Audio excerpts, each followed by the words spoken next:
লোকটা গুলি ছোঁড়ার সঙ্গে সঙ্গেই জাপানি সৈন্যদের মর্টার হঠাৎ দিক হারিয়ে ফেলল। গোলাটি অবিশ্বাস্যভাবে সোজা উল্লম্বভাবে আকাশের দিকে উড়ে গেল, কিন্তু পৃথিবীর মাধ্যাকর্ষণ শক্তি এতটাই প্রবল ছিল যে 1 সেকেন্ড পরেই গোলাটি আবার ঘুরে নিচের দিকে ফিরে এলো। এই দৃশ্য দেখে সবাই হতবাক হয়ে গেল।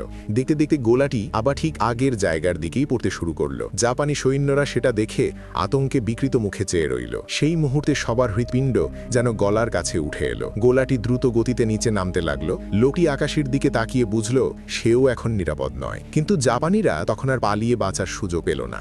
একজন সৈন্য আকাশের দিকে তাকিয়ে চিৎকার করে প্রার্থনা করতে লাগলো যেন গোলাটি তাকে রেহাই দেয়। লোকটি দৃশ্যটা দেখে বিন্দুমাত্র দেরি না করে বাইরের দিকে ছুটে গেল, পেছনে রেখে গেল জাপানিদের, যারা শুধু মৃত্যুর অপেক্ষা করতে লাগলো। পরক্ষণেই যখন গোলাটি গোলাবারুদের বাক্সে আঘাত করল, এক প্রচণ্ড বিস্ফোরণের শব্দে চারদিকে কেঁপে উঠল। জাপানি সৈন্যরাও সেই বিস্ফোরণে ধ্বংস হয়ে গেল।